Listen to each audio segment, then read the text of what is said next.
இனிமேல் mobile phones கோல்டோட விலை எல்லாமே ரொம்பவே குறையும். அதுக்கு காரணம் 2024-25 ஃபினான்ஷியல் பட்ஜெட் தான்.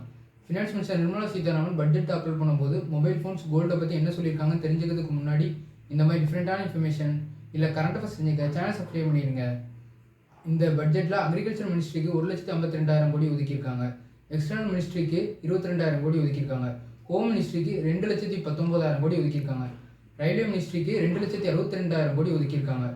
Ministry of road and transport and ஹைவேஸ்க்கு 11,11,100 கோடி ஒதுக்கியிருக்காங்க. மினிஸ்ட்ரி ஆஃப் சிவில் ஏவியேஷனுக்கு 2,000 கோடி ஒதுக்கியிருக்காங்க. மினிஸ்ட்ரி ஆஃப் ஐடி அண்ட் டெலிகாமுக்கு 1,28,000 கோடி ஒதுக்கியிருக்காங்க. மினிஸ்ட்ரி ஆஃப் இன்ஃபர்மேஷன் அண்ட் ப்ராட்காஸ்டிங்க்கு 4,000 கோடி ஒதுக்கியிருக்காங்க. மினிஸ்ட்ரி ஆஃப் டிஃபென்ஸ்க்கு 6,21,000 கோடி ஒதுக்கியிருக்காங்க. மினிஸ்ட்ரி ஆஃப் எஜுகேஷனுக்கு 1,48,000 கோடி ஒதுக்கியிருக்காங்க. Ministry of health and family வெல்ஃபேருக்கு 90,000 கோடி ஒதுக்கியிருக்காங்க. Ministry of consumer affairs, food and public டிஸ்ட்ரிபியூஷனுக்கு 10,000 கோடி ஒதுக்கியிருக்காங்க. இது எல்லாத்துக்கும் மேலே இந்தியாவில் கிசான் கிரெடிட் கார்ட்ஸை விவசாயிகளுக்கு கொடுக்கப்படுறதா சொல்லியிருக்காங்க. இந்த கிசான் கிரெடிட் ஸ்கீமுங்கிறது விவசாயிகளுக்கு கொடுக்குற ஒரு ஸ்கீம் தான். இதில் விவசாயிகள் தான் அதிக அளவில் பயனடைவாங்க. இப்போ இதுக்கு அடுத்த கட்டமாக கிசான் கிரெடிட் கார்ட்ஸ் கொடுக்கப்படுறதா சொல்லியிருக்காங்க. அதுவும் இந்தியாவில் குறிப்பாக ஒரு 5 ஸ்டேட்டுக்கு மட்டும். அடுத்த கட்டமாக இந்தியாவில் இருக்க 12 நகரங்களை சூஸ் பண்ணி அதில் இண்டஸ்ட்ரியல் பார்க் உருவாக்கப்படுறதா சொல்லியிருக்காங்க. 10 லட்சம் வரைக்கும் எஜுகேஷன் லோனும் உயர்த்தியிருக்காங்க. இது எல்லாத்துக்கும் மேலே எம்ப்ளாய்மெண்ட் ஸ்கில்லிங் இதுக்காக எம்ப்ளாய்மெண்ட் ஸ்கில்லிங் இனிஷியேட்டிவ்ஸ் கீழே 2 லட்சம் கோடி ஒதுக்கியிருக்காங்க. இது மூலமாக 4,10 லட்சம் யூத் பயனடைவாங்கன்னு சொல்லியிருக்காங்க. இது எல்லாத்துக்கும் மேலே இந்தியாவில் இருக்க டாப் 500 கம்பெனிஸை சூஸ் பண்ணி அந்த கம்பெனிஸில் 1 கோடி யூத்தை இன்டர்ன்ஷிப் பண்ண அலோவ் பண்ண போகிறதா சொல்லியிருக்காங்க. இதுக்கு இன்டர்ன்ஷிப் 12 மாதம் பண்ணும்போது அதுக்கு 5,000 அலவன்ஸாக கிடைக்கும்னு சொல்லியிருக்காங்க.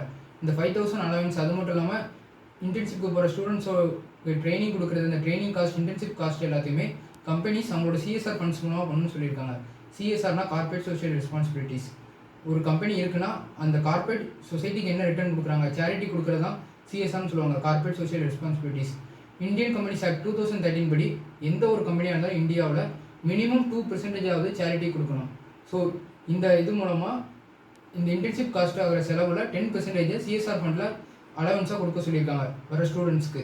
அடுத்த கட்டமாக பிஎம் கரீப் அன்ன யோஜனா, இதுக்கு 2.2 லட்சம் கோடி ஒதுக்கப்படுறதா சொல்லியிருக்காங்க. இந்த பிஎம் கரீப் அன்ன யோஜனாங்கிறது ஏழை மக்களுக்கு 5 கிலோ அரிசி ஃப்ரீயாக கொடுக்கறது தான். இதை கோவிட் டயத்தில் சென்ட்ரல் கவர்மெண்ட் ஸ்டார்ட் பண்ணாங்க. இப்போ அடுத்த 5 வருஷத்துக்கும் இதை செய்வோம்னு சொல்லியிருக்காங்க. இதுக்கு இந்த வருஷம் ஒதுக்கியிருக்க பட்ஜெட் 2.2 லட்சம் கோடி. அது மட்டும் பிஎம் ஆவாஸ் யோஜனா, ஏழைகளுக்கு வீடு கட்டி கொடுக்குற இந்த ஸ்கீமுக்கு 2,20,000 கோடி ஒதுக்கியிருக்காங்க. இது மட்டும் இல்லாமல் சென்னை ஹைதராபாத்தை இண்டஸ்ட்ரியல் காரிடார் அறிவிச்சிருக்காங்க. அது மட்டும் இல்லாமல் சென்னை விசாகப்பட்டினம் இதையும் இண்டஸ்ட்ரியல் காரிடார் அறிவிச்சிருக்காங்க.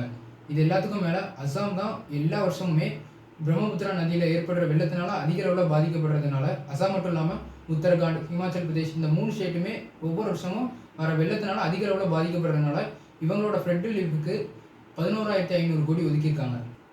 ஸ்பேஸ் எக்கனாமின்னு சொல்லியிருக்காங்க. அதாவது நம்ம இந்தியாவோட இஸ்ரோ ரீசெண்ட் டேஸில் நிறைய ஸ்பேஸ் ரிசர்ச் பண்ணியிருக்கனால அதுக்கு 1000 கோடி ஒதுக்கியிருக்காங்க. அது மட்டும் இல்லாமல் ஏஞ்சல் டேக்ஸை ரத்து பண்ணியிருக்காங்க. ஏஞ்சல் டேக்ஸ்னால் இப்போ ஒரு கம்பெனி இருக்குன்னா அது ஃபண்ட்ஸ் ரைஸ் பண்ணுவாங்க. ஃபண்ட் ரைஸ் பண்ணி அந்த கம்பெனி நல்லாகும். பே பண்ணுற டேக்ஸ் பேர் தான் ஏஞ்சல் டேக்ஸ். இந்த வருஷம் ஸ்டார்ட் அப்பை பூஸ்ட் பண்ணுறதுக்காக ஏஞ்சல் டேக்ஸை ரத்து பண்ணியிருக்காங்க. அது மட்டும் இல்லாமல் போஸ்ட் பேமெண்ட் பேங்க்ஸ் 2008 இன்ட்ரடியூஸ் பண்ணாங்க. இது வரைக்கும் இதில் 9 கோடி மக்கள் பயனடைஞ்சிருக்காங்க. இதனால் போஸ்ட் பேமெண்ட் பேங்க்ஸை எக்ஸ்பேண்ட் பண்ணுறதுக்கு 3 லட்சம் கோடி ஒதுக்கியிருக்காங்க. இது மட்டும் இல்லாமல் ஆந்திர பிரதேஷ்க்கு 15,000 கோடி ஒதுக்கியிருக்காங்க. பீகாரில் ரோட் ப்ராஜெக்ட்ஸ்க்கு 26,000 கோடி ஒதுக்கியிருக்காங்க. பவர் ப்ராஜெக்ட்ஸ்க்கு 21,000 கோடி ஒதுக்கியிருக்காங்க. மொத்தமாக பீகாருக்கு மட்டுமே 47,000 கோடி ஒதுக்கியிருக்காங்க.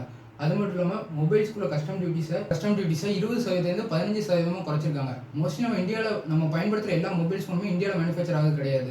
Mostly Chinese companies, south Korean companies தான். அப்படி இந்தியாவில் அசம்பிளி பிளான்ட் இருந்தாலும் அதுக்குள்ள ரா மெட்டீரியல் ஃபாரின்லேருந்து தான் வரும். அதை இம்போர்ட் பண்ணுறதுனால அதுக்கு நிறைய கஸ்டம் டியூட்டி பே பண்ணுவாங்க. இப்போ அந்த கஸ்டம் டியூட்டியை 20% குறைச்சிருக்கனால மொபைல் ஃபோன்ஸோட விலை ரொம்பவே குறைய வாய்ப்பு இருக்குது. அடுத்து கோல்டோட கஸ்டம் டியூட்டி 6% குறைச்சிருக்காங்க. பிளாட்டினத்துக்கு 6.4% அலாட் பண்ணியிருக்காங்க. இதை பற்றி நம்ம தமிழ்நாட்டோட சிஎம் எம்.கே. ஸ்டாலின் பேசும்போது இந்த பட்ஜெட்டை நம்ம ஸ்டேட்டுக்கு தமிழ்நாட்டுக்கு குறிப்பாக எதுவுமே பெரிய அளவில் அலாட் பண்ணலை. இதனால் ஜூலை 27 டெல்லியில் நடக்கிறதுக்கு நித்தி ஆயோக் மீட்டிங்க்கு எம்.கே. ஸ்டாலின் கலந்துக்க மாட்டாங்கன்னு சொல்லியிருக்காங்க. இதில் அதிகமாக எந்த ஸ்டேட்டுக்கு ஒதுக்கியிருக்காங்கன்னா ஆந்திராவுக்கும் பீகாருக்கும் தான். ஆந்திராவுக்கு 15,000 கோடியும் பீகாருக்கு 47,000 கோடியும் ஒதுக்கியிருக்காங்க. இது எல்லாத்துக்கும் மேலே எந்த மினிஸ்ட்ரிக்கு அதிகமாக ஒதுக்கியிருக்காங்கன்னா இன்ஃப்ராஸ்ட்ரக்சர், குறிப்பாக ரோட் டிரான்ஸ்போர்ட் அண்ட் ஹைவேஸ்க்கு 11,11,100 கோடி ஒதுக்கியிருக்காங்க. அடுத்து டிஃபென்ஸ்க்கு 6,21,000 கோடி ஒதுக்கியிருக்காங்க.